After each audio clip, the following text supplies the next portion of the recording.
बच्चों आज का हमारा टॉपिक है कि बिजनेस लॉ, सीए फाउंडेशन के बिजनेस लॉ के पेपर को कैसे हैंडल करें जो हर बच्चे की दुखती रग है। जो बच्चे फेल हुए हैं तो वो भी मेन बिजनेस लॉ की वजह से ही फेल हुए हैं। जो बच्चे पास हुए हैं इस बार रिजल्ट्स में वो भी देखेंगे तो सबसे कम उन्हें मार्क्स अपने बिजनेस लॉ में ही दिखते हैं। तो क्यों, आखिर क्या है ऐसा बिजनेस लॉ में, वो हम बात करने वाले हैं, क्योंकि बहुत बच्चे डिमांड कर रहे थे कि मैम हमें गाइड करो कि हम आगे कैसे करें।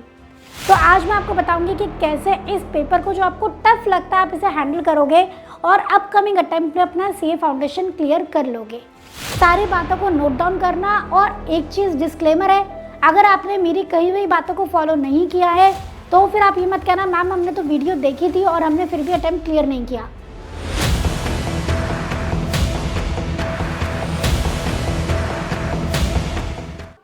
सबसे पहले हम जानते हैं कि गलतियां क्या क्या होती हैं, कॉमन मिस्टेक क्या है।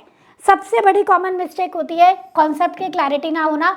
बच्चे सोचते हैं थ्योरी पेपर है, जैसा 12th में बिजनेस स्टडीज़ किया था वैसे ही कर लेते हैं, रट्टा मारते हैं, काम खत्म। ऐसा नहीं चलता है बेटा।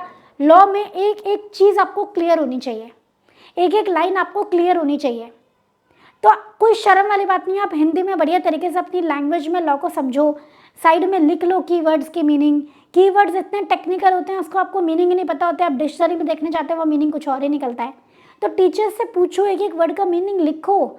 लॉ की बुक में तो जगह नहीं बचनी चाहिए, इतना मैटर आप लिख लो साइड में।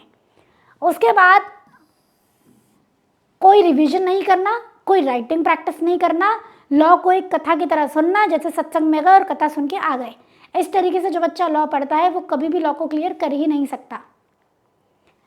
तो रिविजन्स रेगुलरली बहुत इंपॉर्टेंट है। एक चैप्टर कर लिया, दूसरे पे आ गए तो पहले की रिवीजन करो वरना साफ हो जाएगा वो, ठीक है। और राइटिंग प्रैक्टिस, जिस दिन जो चीज़ करी है, जिस दिन जो टॉपिक करा है, सेम डे उस टॉपिक को रिवाइज करो और लिख के देखो। बेटा ये अगर स्ट्रैटेजी आपने फॉलो कर दी कभी आप भूलोगे नहीं लॉ। आज एक टॉपिक किया, सपोज ऑफर का मीनिंग करा आपने और फीचर्स करे, तो आज के डेट में ऑफर की मीनिंग और फीचर्स लिख के देख लो। डेली बेसिस पे क्लासेस में बहुत ज़्यादा कंटेंट नहीं कराया जाता है, ठीक है। तो आज आपने थोड़ा सा किया, उसको आज के आज लिख के देख लिया और कल दूसरा लेक्चर सुनने से पहले एक बार उसको रिवाइज कर लिया। लिखना नहीं है, दोबारा रिवाइज कर लो, हो गया काम, ठीक है। तो ये बहुत ज़रूरी है, रिविजन और राइटिंग प्रैक्टिस, जो ना करने की वजह से बच्चे फेल होते हैं। इम्प्रॉपर लैंग्वेज, अभी राइटिंग प्रैक्टिस नहीं की है तो how will you get the command over language, नहीं आ सकती। और लॉ में इंग्लिश नहीं चलती है, लॉ में लॉ की लैंग्वेज चलती है, ठीक है। साथ के साथ टेस्ट नहीं देते हैं। बच्चे सोचते हैं हमने तो सब समझ लिया, सब पढ़ लिया, सब आता है, हमें क्वेश्चन सॉल्व कर लिया आता है। बेटा क्वेश्चन को सॉल्व करना और टेस्ट प्रॉपरली देना बहुत डिफरेंस है। टेस्ट देने से आपको पता लगता है कि क्वेश्चंस को कैसे करना है, कौन सा क्वेश्चन पहले करना है, किस ऑर्डर में क्वेश्चन करना है, मुझे पहले कौन से चैप्टर के क्वेश्चन अटेम्प्ट करने चाहिए, कितने मिनट में कौन सा क्वेश्चन हो जाना चाहिए, कितने मार्क्स का, एंड सो ऑन। वरना पेपर ही पूरा नहीं हो पाता। और इस बार आपने देखा था कितना लेंथी पेपर आया, तो टेस्ट देना तो आपके लिए मैंडेटरी है, ये लिख लो पहले आप। ये 4 कमियां हैं जो बच्चे करते हैं जिसकी वजह से फेल होते हैं, ये जानना बहुत ज़रूरी है। आप एनालाइज करना, ये आपका होमवर्क है कि इनमें से आपके पास कौन सी कमी रही जिसकी वजह से आपका लॉ रह गया, ठीक है। चलिए उसके बाद हम बात करेंगे कि स्ट्रैटेजी क्या होनी चाहिए। तो सिंपल सी स्ट्रैटेजी है, कॉन्सेप्ट अच्छे से रिवाइज करो, रेगुलरली रिविजन करो राइटिंग प्रैक्टिस के साथ साथ, और टेस्ट देते जाओ। सिंपल मॉक टेस्ट पेपर दोगे, एक टीचर से चेक कराओगे, उसको एनालाइज करोगे कहाँ कमी थी, क्या गलती थी, उसको फिर दोबारा से रिवाइज करोगे, दोबारा से मॉक टेस्ट पेपर दोगे। बस इतना ही करना है, ज़्यादा कुछ नहीं है, सिंपल, ठीक है। उसके बाद आपको मैं क्लियरली बता दूं कि हमारा कॉन्फिडेंस कोर्स आ रहा है। तो जो बच्चा जिसको लग रहा है कि भैया हम खुद से नहीं कर पाएंगे, स्पेशली जिनके कॉन्सेप्ट क्लियर नहीं है, उनके लिए तो मैं बिल्कुल सजेस्ट करूंगी कॉन्फिडेंस कोर्स में एनरोल करा लो बेटा। सीए फाउंडेशन 9.0 जो हमारा कोर्स है ना, उसमें आपको ये कॉन्फिडेंस कोर्स मिलेगा। 5 नवंबर से स्टार्ट हो रहा है।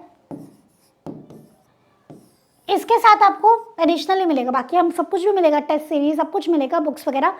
और कॉन्फिडेंस कोर्स जो स्टार्ट हो रहा है उसका एक्सेस भी मिलेगा 9.0 के साथ। तो फटाफट से एनरोल करा लो। और डिस्काउंट्स चल रहे हैं हमारे, तो आप जल्दी से जल्दी एनरोल कराओगे तो आपको ही बेनिफिट रहेगा, टाइम भी वेस्ट नहीं होगा, डिस्काउंट भी मिल जाएगा, पैसे भी बच जाएंगे, है ना। तो कॉन्फिडेंस कोर्स में जितना हम सिलेबस कराएंगे उतना आप कर लेना, बस उतने में ही आप पास हो जाओगे, ठीक। डिस्काउंट्स कैसे चल रहे हैं देखो, 31 अक्टूबर को अगर आप कराते हो तो 12% डिस्काउंट, 1 और 2 नवंबर को कराते हो तो 10% फ्लैट डिस्काउंट, 3 और 4 नवंबर को कराते हो तो 8% का फ्लैट डिस्काउंट। ओडीटी पे भी डिस्काउंट अवेलेबल है और 9.0 पे भी अवेलेबल है।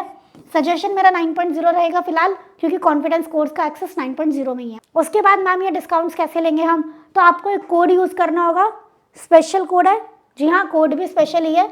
तो स्पेशल करके कोड है, कोई आपको स्मॉल लेटर्स नहीं है, सारा कैपिटल लेटर्स है, कोई स्पेस बीच में नहीं है, SPECIAL। ये कोड यूज़ करोगे कोर्स परचेज करते वक्त आपको डिस्काउंट अवेल हो जाएगा। बाकी अगर कोई भी दिक्कत लगती है तो आप हमारे हेल्पलाइन नंबर 8888880402 पे कांटेक्ट कर सकते हो। वो आपको कोर्स के बारे में सारी डिटेल बता देंगे और आपको गाइड भी कर देंगे कि कैसे आपको कोर्स को एक्सेस करना है। क्लियर? तो बेटा टाइम वेस्ट नहीं करेंगे, इस वक्त आपके लिए 1 मिनट बहुत इंपॉर्टेंट है, फटाफट से अपने कोर्सेज में एनरोल करा लो और प्रॉपर गाइडेंस के साथ आप अपने लॉ की पढ़ाई करना, ब्लाइंडली पढ़ाई मत करना, ठीक है? अभी देख लिया ना ब्लाइंडली पढ़ाई करके, अब आप गाइडेंस में पढ़ाई करो, क्वेश्चंस प्रॉपरली सॉल्व करने हैं, कॉन्सेप्ट अच्छे से करेंगे, क्वेश्चन सॉल्व करेंगे, रिवीजन करेंगे, राइटिंग प्रैक्टिस करेंगे, टेस्ट देंगे, ठीक है? ये सारी चीज़ें करनी है। बाकी अगर आपको कोई भी दिक्कत लगती है आप 8888880402 पे बोल सकते हो, वहाँ पे आपको गाइड कर दिया जाएगा। बाकी जब आप कोर्सेज लोगे, जैसे अगर आपने 9.0 कोर्स लिया तो हम वहाँ पे हमारी काउंसलिंग क्लास भी होती है, तो वहाँ काउंसलिंग क्लास में हम आपको सिर्फ 1 to 1 गाइड करते हैं कि आपके सिचुएशन को देखते हुए कि आपको कैसे करना चाहिए। हर बच्चे की अपनी सिचुएशन होती है, तो उसके हिसाब से हम उसको गाइड करते हैं, राइट? तो इस तरीके से आप लोग अपना जनवरी में जो अटैम्प्ट है वो क्लियर कर पाओगे। जो भी बच्चा अटैम्प्ट को क्लियर करना चाहता है, मेक श्योर कोर्स ले, ब्लाइंडली पढ़ाई ना करे। यूट्यूब पे जाते हो फालतू का टाइम वेस्ट करते हो, 10 जगह देखते हो कौन सी वीडियो अच्छी है, इतने में तो एक चैप्टर ही कर डालते हैं आप, है ना? तो प्लीज़ केयरफुली माइंडफुली अब डिसीजंस लेंगे। तो आज का सेशन में एंड करती हूँ, आज की वीडियो एंड करती हूँ। आई होप आपको समझ में आया होगा कि लॉ में बच्चे क्या मिस्टेक करते हैं और आपको क्या नहीं करना है। मिलते हैं अगले वीडियो में। थैंक यू सो मच बच्चों, जय श्री श्याम।